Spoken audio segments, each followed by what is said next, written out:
Now on KCRA3. An explosive fire burning out of control in El Dorado County. People in Pollock Pines, Sly Park, and Grizzly Flats told to get out. You wonder if you have your home. What do you do in the meantime?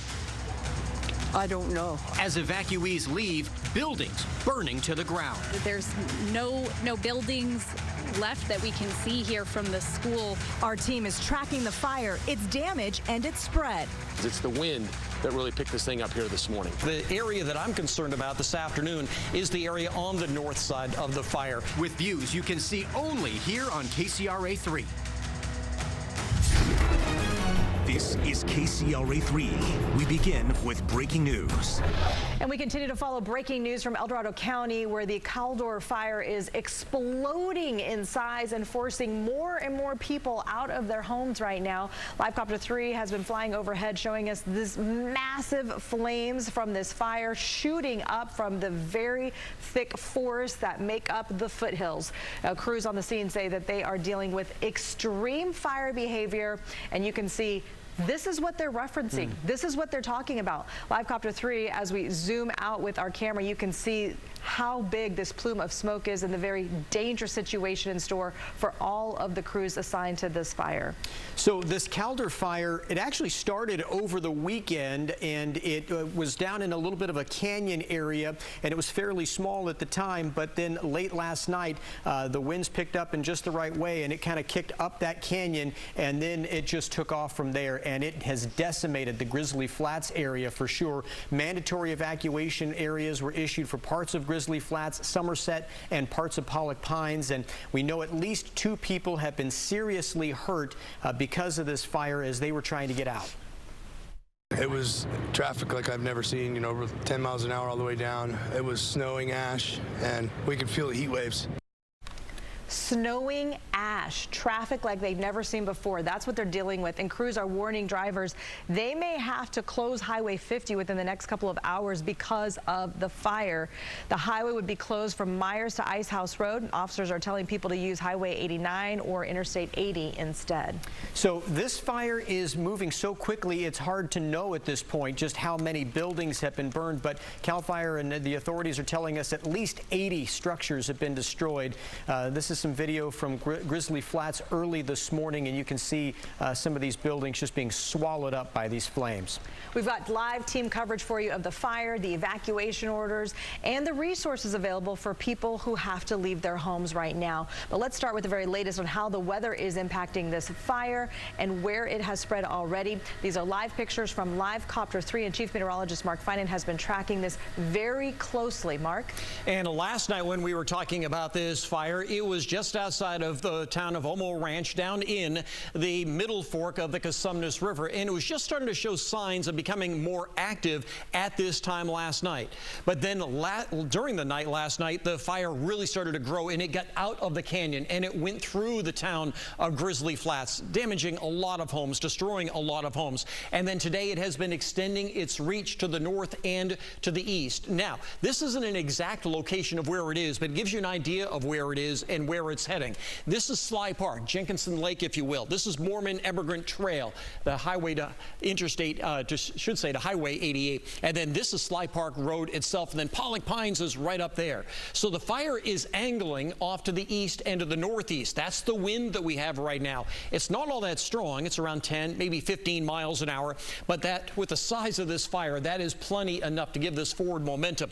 And then here is Highway 50. And as you just heard, by later on this evening, the fire may be all the way up toward Highway 50. We may see a closure on that road later on tonight. Back to you. Let's head outside now. We're going to check in with KCRA3's Lizzie Mitri. She is in the Sly Park area. And Lizzie, what are you seeing where you are? Well, right here, we're near Sly Park Road and at Mormon Emigrant Trail. This is where one of those road closures is. You can see the cones here and law enforcement cars blocking the road here. Earlier today, we were just south of here at Grizzly Flats, and there we got a look at some of the damage the Caldor fire had done when it went through that area. Several homes burned in Grizzly Flats. We saw lots of downed power lines and debris in the road there. The post office is gone. The railings lead to where the entrance used to be. And nearby, the fire also burned through Walt Tyler Elementary School. We saw charred tables and chairs with spot fires still burning and the dirt smoldering at the playground. Michael Reese says he was at his house in Grizzly Flats when the fire department told him he needed to pack up and go at about 2:30 this morning. Scared, frightening, didn't know if we were going to come back to just ashes or what, so we grabbed what we thought we could that we care about.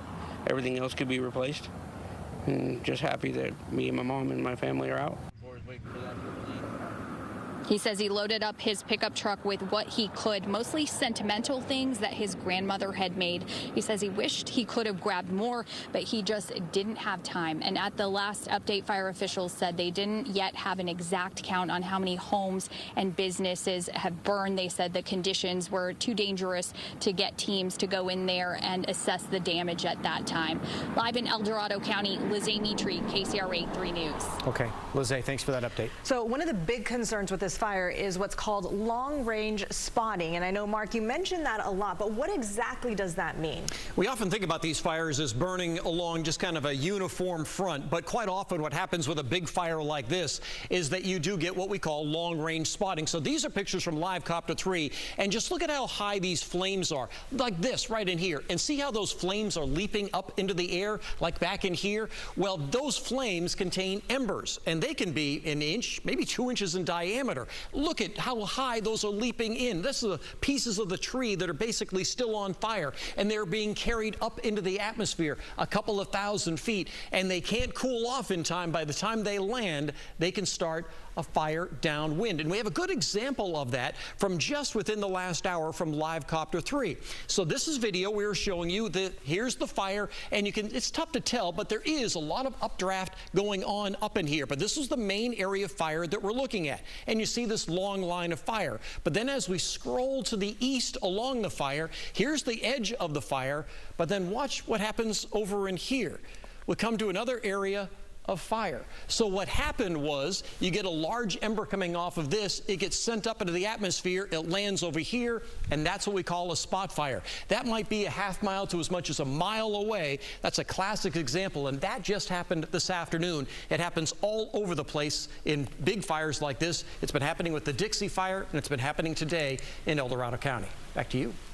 All right, thank you so much. We just want to update you on the evacuation orders here from the Calder fire. Yeah, and in Pollock Pines, everyone east of Sly Park Road, south of Highway 50, and north of Mormon Emigrant Trail should get out. And in Grizzly Flats, all roads off Grizzly Flat Road and east of Mount Ockham Road in Somerset should get out as well. And in Happy Valley, the evacuation orders are in place for all roads off Happy Valley Road east of Mount Ockham Road. And we just got the word from CAL FIRE. They're now saying 30,000 acres is the size of this fire at this point. And it is 0% containment, obviously. They do have more firefighting personnel on the way to help. But in the meantime, there are 2 shelters for people in this area. The Diamond Springs evacuation area, the fire hall, it's full. So they don't want anyone else to go there. That's the fireman's hall. Instead, they're asking you to go to the Cameron Park Community Service District, located at 2502 Country Club Drive. Again, that's 2502 Country Club Drive in Cameron Park.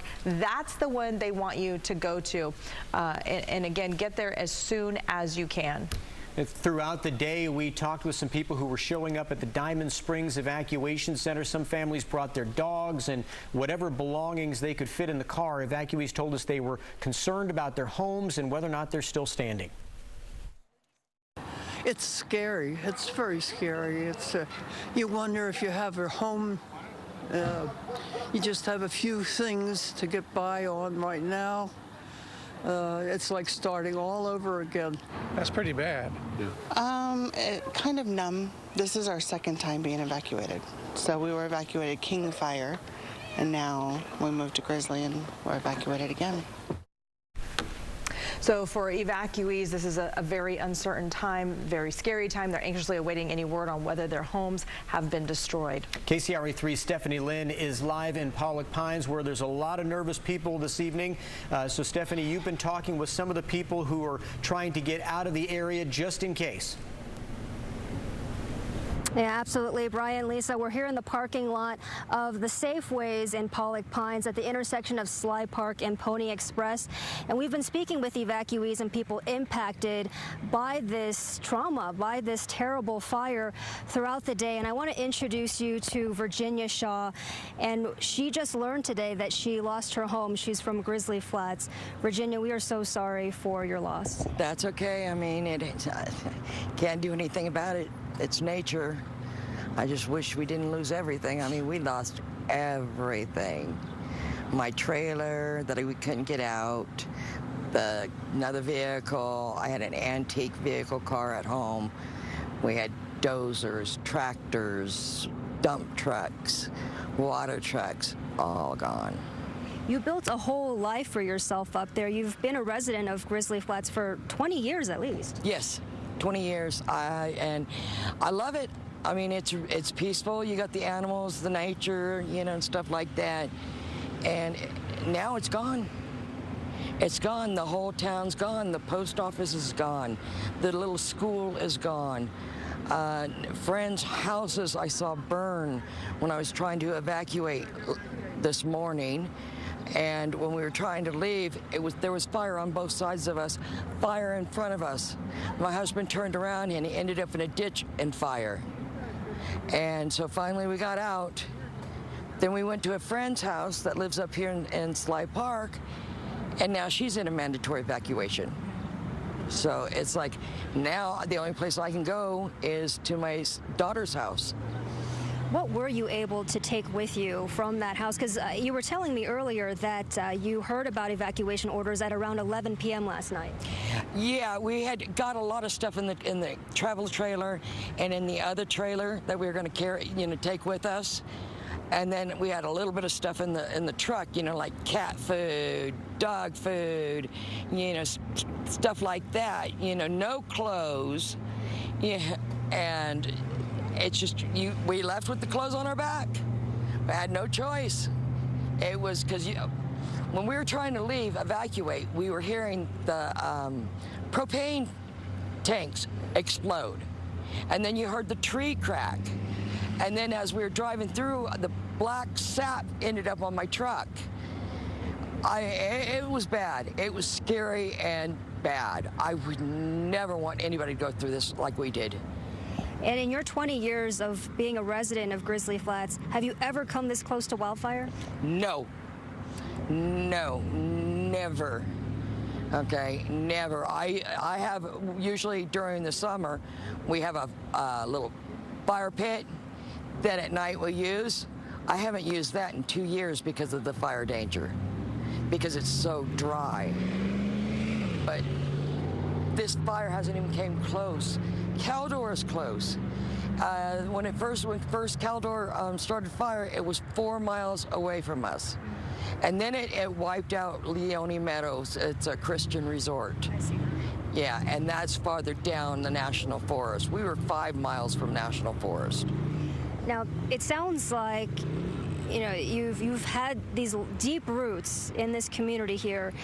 I know it's still so early, you're processing all of this, but do you think there's any chance you'll rebuild? I think we will all rebuild, okay? It was a really close-knit family. I mean, like 1 year, somebody didn't have anything for Christmas for their family. I made sure I gave them, turkeys, Christmas gifts, stuff like that for their family. It's a tight-knit group. Everybody did everything for somebody. You needed it, we had it, you got it. So I think we're going to rebuild. Now, you described Grizzly Flats being that tight-knit family, that tight-knit community. Do you have any words for your fellow evacuees right now? We're going to get through this. We will. We always do. Okay, it's got to get better. It can't get any worse. I hate breaking this up, but we are here in the 50s close, and we got to get to Nevada, where my daughter's living. Absolutely. So, Thank you so much to the both of you for your time, and we wish you the very best of luck moving forward. Okay, thank you so much. That was Virginia Shaw of Grizzly Flats, as you just heard. She's going through a lot. Her whole town, it sounds like, has been decimated by this terrible fire. We're going to continue to speak with evacuees out here and bring you more in our upcoming live reports. Reporting live from Pollock Pines, Stephanie Lynn, KCRA 3 News. Okay, all right, Stephanie, thanks for that update. We appreciate it. That was some really interesting stuff that we got to hear from her.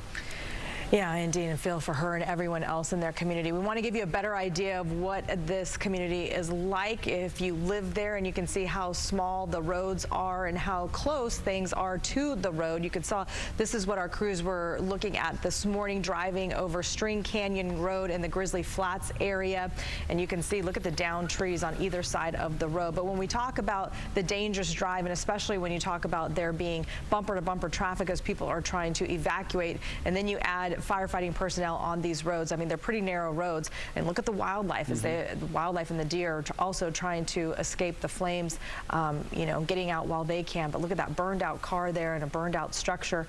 All that was left there is just a bunch of the studs and the foundation. That's just about it. Yeah, there are very few buildings, we're told, still standing in Grizzly Flats. All right, let's head back outside to Live Copter 3 now, and again, we're taking another look at this.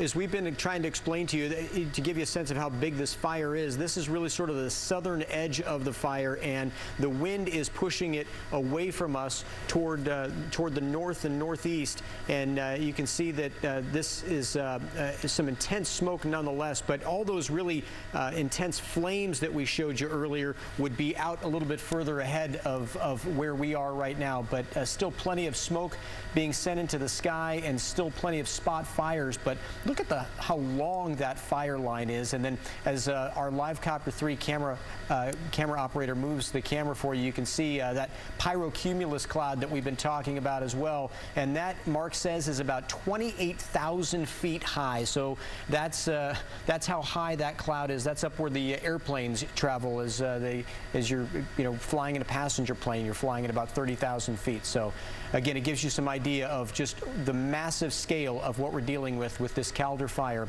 We're going to be back with more right after this.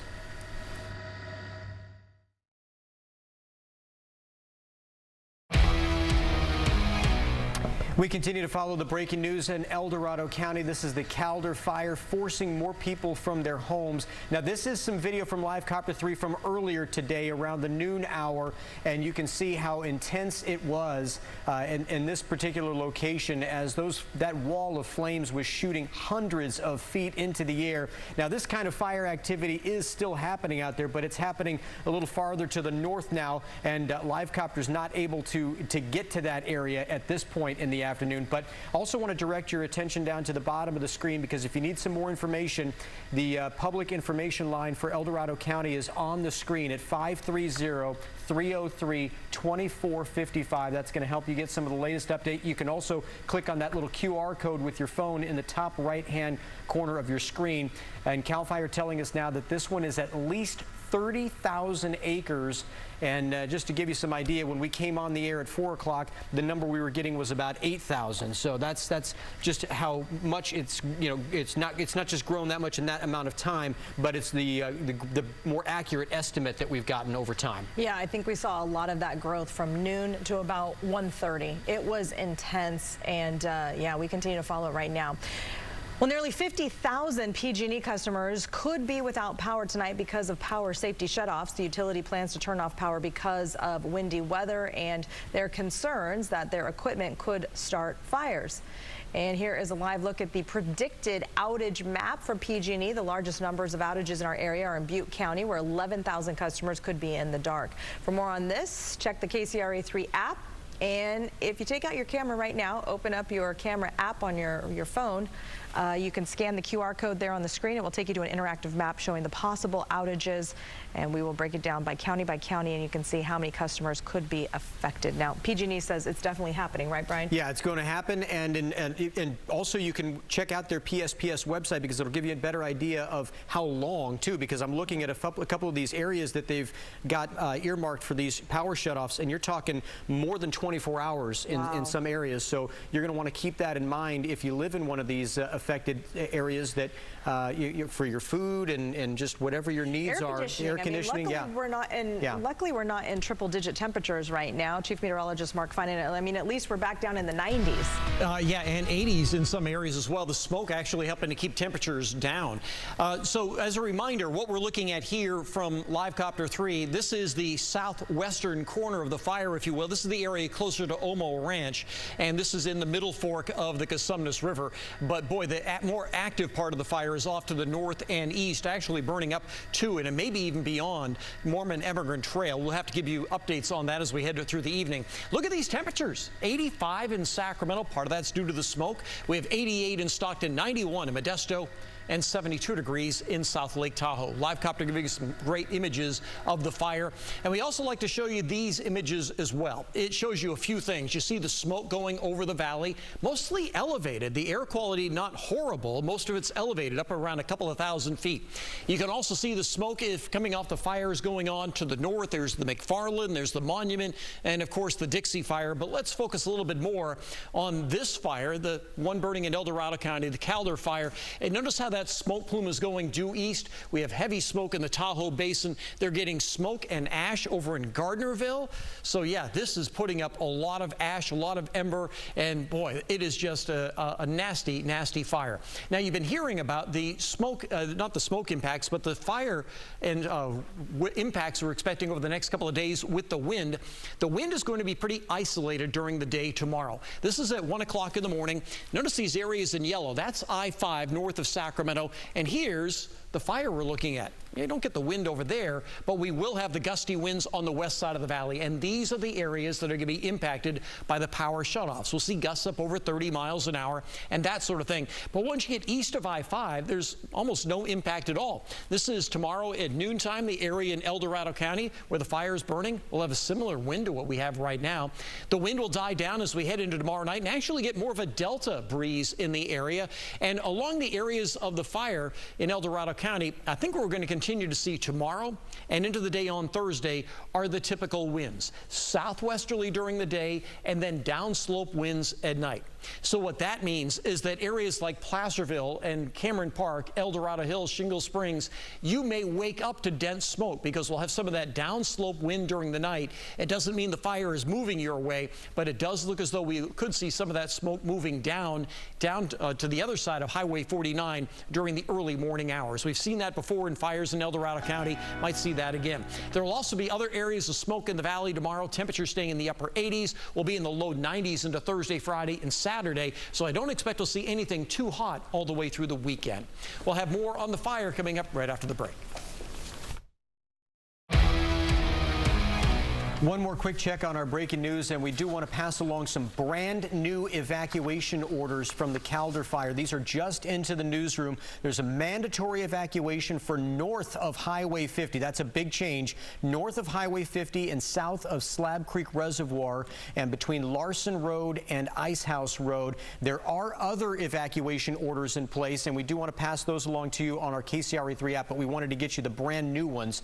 There are also 2 shelters for people in this area. The Diamond Springs Fire Hall is full, so don't go there. Instead, you should go to the Cameron Park Community Service District. That's at 2502 Country Club Drive. Of course, we will have much more on this posted right now on the KCRA3 app. And to get the very latest, hold your phone camera up to the QR code on your TV screen right now and scan that QR code. It will take you to the very latest on the Calder Fire, along with evacuation orders and the shelters. And you can also call the Public Information Hotline. It's 530-303-2455. Thanks for joining us. NBC Nightly News is next.